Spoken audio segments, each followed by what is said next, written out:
We really got to thank our next guest for helping make this happen and sharing his radio station with us and the radio station of the Avondale School District, WAHS 89.5 Avondale Community Radio. Dr. James Schwarz, the superintendent of Avondale Schools, joining us on the Megacast.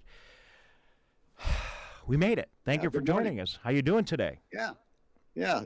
Good. Very good. Good. A huge thank you for letting us put your radio station into service with us and helping us get the word around all of our communities. You guys have a huge signal, and we can touch so many more people with it. A lot of people want to get local information during this crisis. That's what we're trying to do. So thank you very much for helping make that happen. Oh, it's my pleasure. Whatever we can do to continue to get the word out there, the better. So I know you've been busy. Thank you for taking a couple of minutes with us. If at any point you need to run, please let us know. I assume you listened to what the governor had to say yesterday and your thoughts after Governor Whitmer said school is unfortunately done for the year. Your thoughts?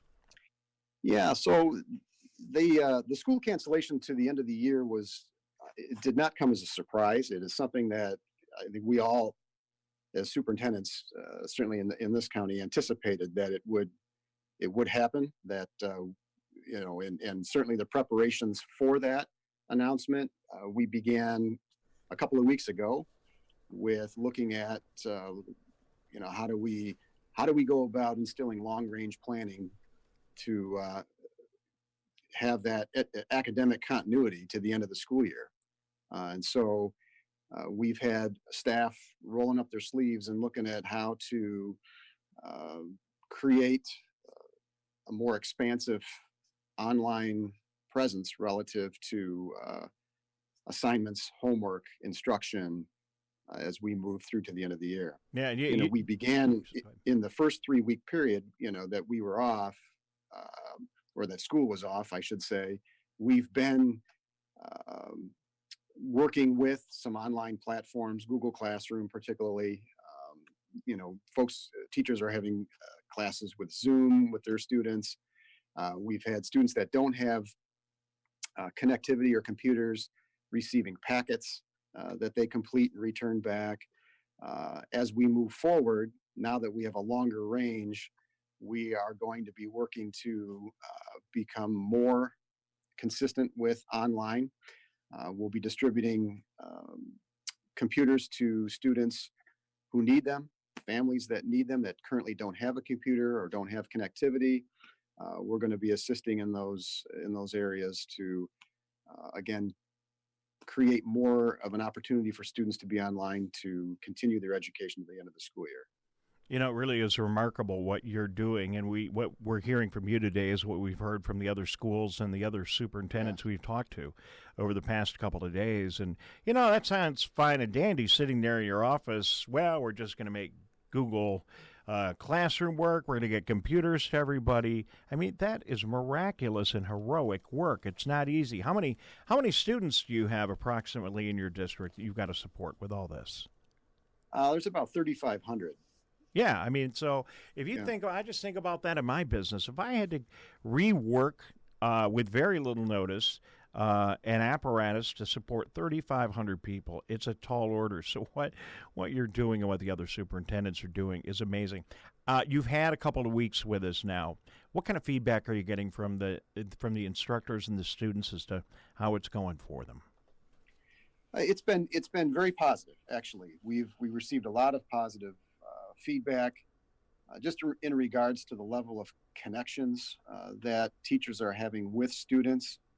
A lot of the work that has been done, schoolwork that is, has been more, supplemental, enrichment based. It hasn't been entirely a whole lot of new content. Now that we know that we're going to be out for the remainder of the year, now our plans are consisting of, how do we go about delivering new content?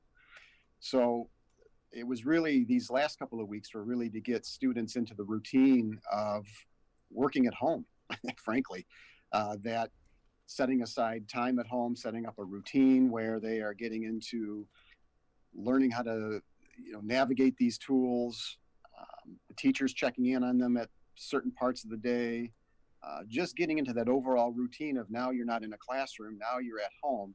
It's a different level of expectations. It's a different level of connectivity. All of that takes getting used to, and I think it's easy to take that for granted when you're jumping into this, but when you step back and you look at, that's a whole different paradigm shift for kids, particularly if they're not used to being in an online environment. And so, now that we've muddled through that piece of it, we're ready to kick it up a notch and enhance those lessons and move forward. And like I said, expanding the opportunity for folks that currently don't have computers or connectivity to get involved in that framework. All right. Well, So it's a struggle that we got to keep working through, and the job doesn't yeah, get easier. It probably gets harder. I need to make a quick announcement for our radio stations. Keep everything legal here with the FCC. We don't want to get in trouble with any federal agencies in this program. You're listening to 89.3 WBLD, Orchard Lake, West Bloomfield, Keego Harbor, Sylvan Lake, 88.1 WBFH, Bloomfield Hills, and 89.5 WAHS, Auburn Hills. Joining us, Dr. Jim Schwarz on the Megacast. So I'm thinking, and I didn't think about asking any of the other superintendents this. What role do the parents play in making all this happen at home? so that's a great question. So, parents are, what's been thrust on parents has also now been, that they're in the role quasi as a teacher. What we ask of our parents is, frankly, to help their child to develop that work routine, that there is a time of day where we know the teacher is going to be checking in.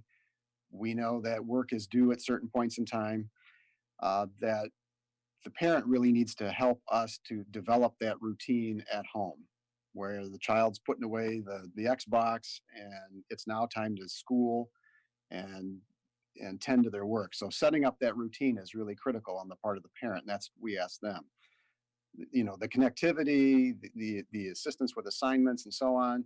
Our teachers are checking in with that. And yes, we would ask parents to help us with that if a child is getting, stuck on something, to be able to provide that assistance. But the real basis is just really helping to establish that routine for their child at home. Yeah, I think they're playing a key role, and it'll be really, we'll really be counting on them too. They, I know most parents are really involved in the education of the kids, but now it's even more important.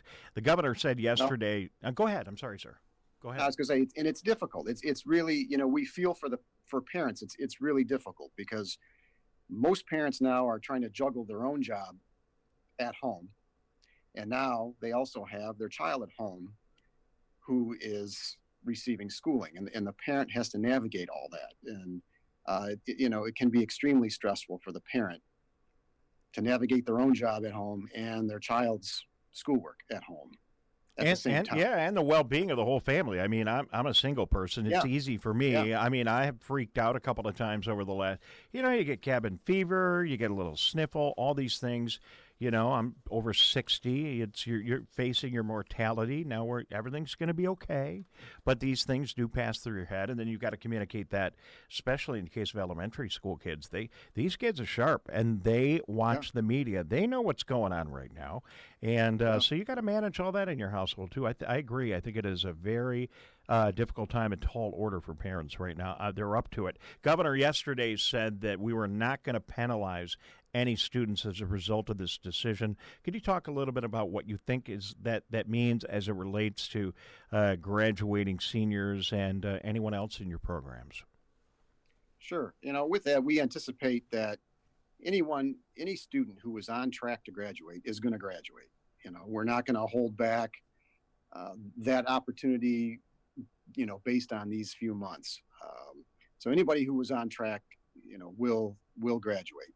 And those that weren't on track or need additional credits to get themselves on track because they were behind to begin with before this episode, they'll be given opportunity for credit recovery or for additional coursework between now and August so that they can graduate and attend post-secondary in the fall. Well, I appreciate that, and I know that's got to be reassuring to seniors. So before we say so long, thank you for your time today. I really appreciate it. And by the way, this vehicle is wide open to you. If you have anything you need to share with your community, you got any ideas, anything we can do to help the educational process, please let us know. And we're going to get you together probably on some kind of a live radio conference at some time with the other superintendents. Maybe we'll do a roundtable and just discuss some of these matters because I like all you guys. We are so fortunate in our service area to have some great school districts with great leadership, great teachers, great parents. Before we go, any thoughts about any adjustments? Are you looking at adjustments to your schedule that, given the situation, maybe there would be some additional learning during the summer, maybe school would start a little bit earlier in the fall? Are those things on your radar? And maybe you can share some thoughts with us. Yeah, so we're looking at opportunities for students to get involved through the summer. We're looking at an expansive summer school program that will service most, if not all, grade levels.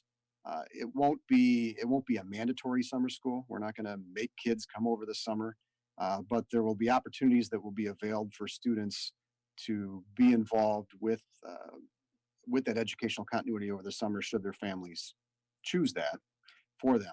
As far as the calendar goes, we are starting prior to Labor Day this coming fall. So we are starting earlier than we've started previously to get us caught up on getting into the fall.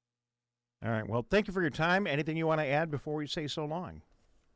No, I appreciate I appreciate the questions. Appreciate being able to get some communication out there in a means that's been a little different than our typical communications go. So I appreciate the radio. So thank you for the opportunity. No problem. And thank you. And, and Logan, who is the junior, who is the general manager of your radio station at Avondale High School, helps get us on the air every day. He's a rock star. We got to I got to sit down and talk a little broadcasting with him because, I think of him. And I was Logan when I was 17 years old at West Bloomfield High School. And all of this happened for me, whatever all this is, because of our high school radio stations. You guys have a great program.